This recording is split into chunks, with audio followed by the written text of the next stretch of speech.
Graça e paz, meus amores, tudo bem? Cara, minha vontade é de chorar. É a quinta vez que eu faço esse vídeo. Primeiro, minha mãe me ligou 2 vezes, me atrapalhou. Depois, alguém me ligou. Depois não quis salvar. Enfim, gente, é estressante a vida do influenciador que não tem memória pra trabalhar. Mas enfim, vamos tentar e vamos conseguir. Em nome de Jesus, amém. Ninguém vai me atrapalhar agora, eu coloquei até no celular no modo avião. Bom, eu já tinha começado a falar sobre esse assunto, o povo é um, que é do livro O Poder da Unidade, né? E o segundo tema é Todos Têm a Mesma Linguagem. Eu tô lendo isso pela 15ª vez. Você sabe por que as aves voam em bandos? Porque à medida em que cada ave bate suas asas, ela cria uma sustentação para a ave seguinte.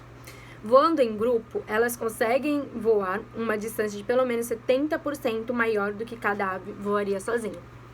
Da mesma forma, quando as pessoas compartilham do mesmo sonho e uma mesma direção, elas andam juntas. Elas chegam mais rápido, porque juntas elas produzem um ambiente positivo de fé. Sabemos que há segurança no grupo, na comunhão. E poderemos viver a vida cristã mais facilmente, se o fizermos na formação do grupo. O livro de Gênesis nos diz que o povo que construía a torre era um e tinha o mesmo falar. Por isso, não haveria restrição para tudo o que intensasse fazer. Gênesis 11:6. Paulo orienta os coríntios dentro do mesmo princípio, que falassem a mesma coisa, que tivessem a mesma disposição mental e o mesmo parecer. Rogai-vos, vós irmãos, pelo nome do Senhor Jesus Cristo, que faleis todos a mesma coisa e que não haja entre vós divisões. Antes sejais inteiramente unidos na mesma disposição mental e no mesmo parecer. 1 Coríntios 1:10. Não basta termos unidade de propósito, precisamos também ter unidade de linguagem.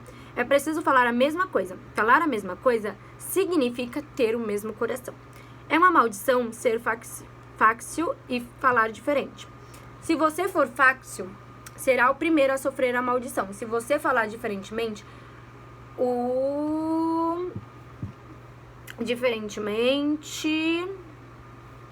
primeiro sentirá o espírito abotado por causa da morte, depois sentirá o peso da maldição de tocar no corpo de Cristo. Ninguém pode ferir o corpo de Cristo imprudentemente. Paulo diz que aquele que destrói o corpo também será destruído. Se alguém destrói o santuário de Deus, Deus o destruirá. Porque o santuário de Deus, que sois vós, você, eu, nós, é sagrado. 1 Coríntios 3:1. Jamais vi um só fácil que não tivesse sofrido a perda. Tenha cuidado com o pensamento fácil na igreja.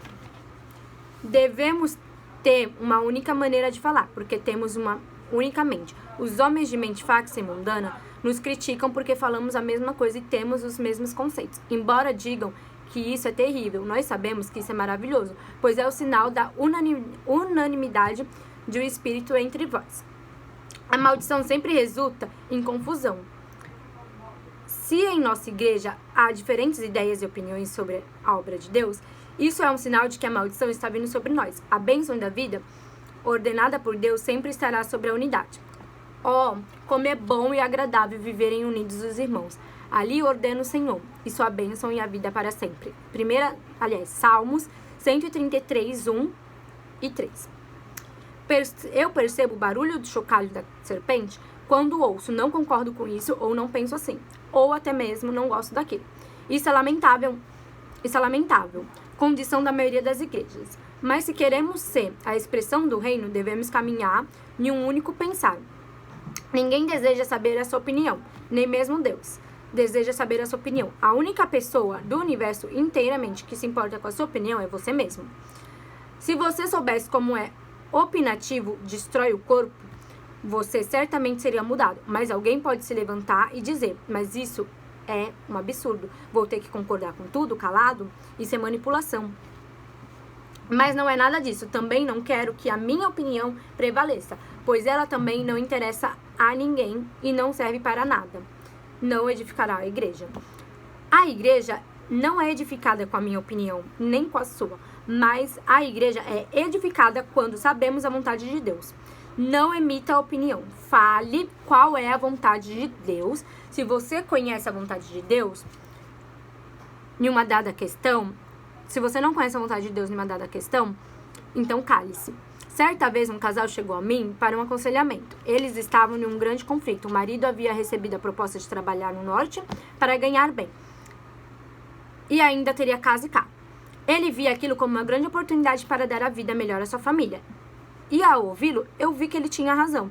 Depois sua esposa levantou e mostrou que eram novos na fé. Iriam ficar longe da igreja, da família, e aquela moça estava para dar à luz.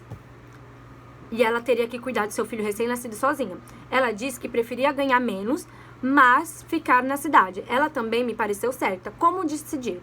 Casais carnais sempre se posicionam para descobrir quem tem razão, a quem pertence a melhor opinião. E eles queriam me colocar nessa sinuca. Mas então eu lhe disse que importa a opinião de cada um. Mesmo que a opinião de ambos pareça boa, a nós deve nos interessar somente a de Deus. E por ser a vontade de Deus, não seja nem aqui nem ali. Possa ser que não seja nem aqui nem ali. Eu disse a ele, se vocês se ajoelharem e orarem, Deus certamente falará para vocês. E pois ambos tinham um coração para agradar a Deus, para buscar a Deus e agradá-lo. Você percebe que essa mesma situação acontece na igreja? A maneira como lidamos com centenas de opiniões, todas aparentemente corretas, é rejeitando-as e nos curvando diante de Deus em unidade, para saber a vontade de Deus. Quando alguém falar da parte de Deus, os demais certamente sentirão no Espírito testificar de que aquela é a vontade de Deus.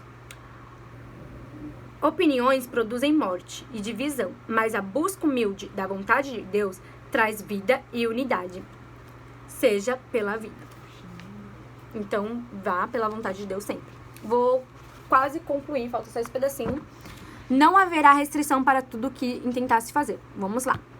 O inimigo não pode resistir à unidade consagrada. As portas do inferno não nos resistirão se formos um purê de batatas. Um monte de batatas reunidas aos domingos em um mesmo saco. Nós temos que ser um purê de batata e não batatas somente que se reúnem aos domingos. Conta-se em que uma marcenaria houve uma estranha assembleia. Foi uma reunião de ferramentas para acertarem suas diferenças. O martelo acertou a presidência, mas os participantes os notificaram que teriam de renunciar à causa.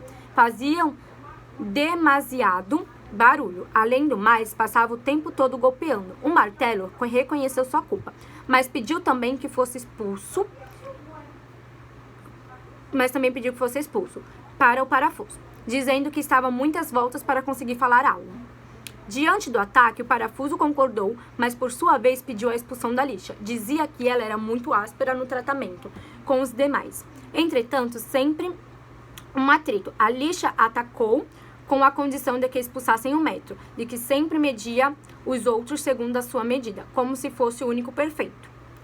No momento, entrou um marceneiro, juntou o material e iniciou seu trabalho. Utilizou o martelo, a lixa, o metro, o parafuso. Finalmente, a rústica madeira se converteu em um fino móvel. Quando ele terminou, a marcenaria ficou só novamente. A assembleia reativou a discussão.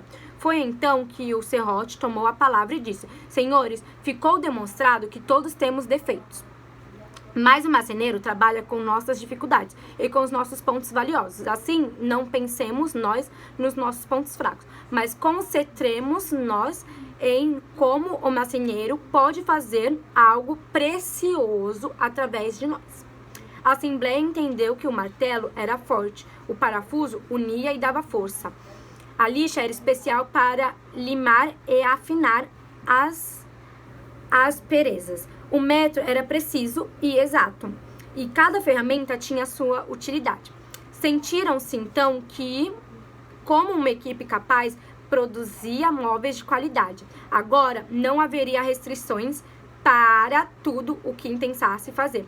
Gênesis 11:6.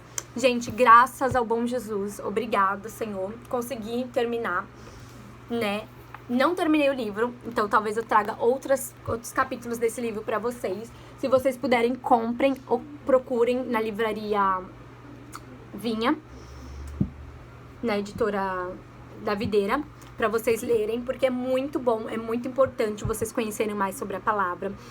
É maravilhoso eu tá ajudando vocês, eu tô falando com vocês pra poder edificar a vida de vocês. Cara, quase chorei, porque eu não tava conseguindo gravar o final. Mas amém, Deus abençoe.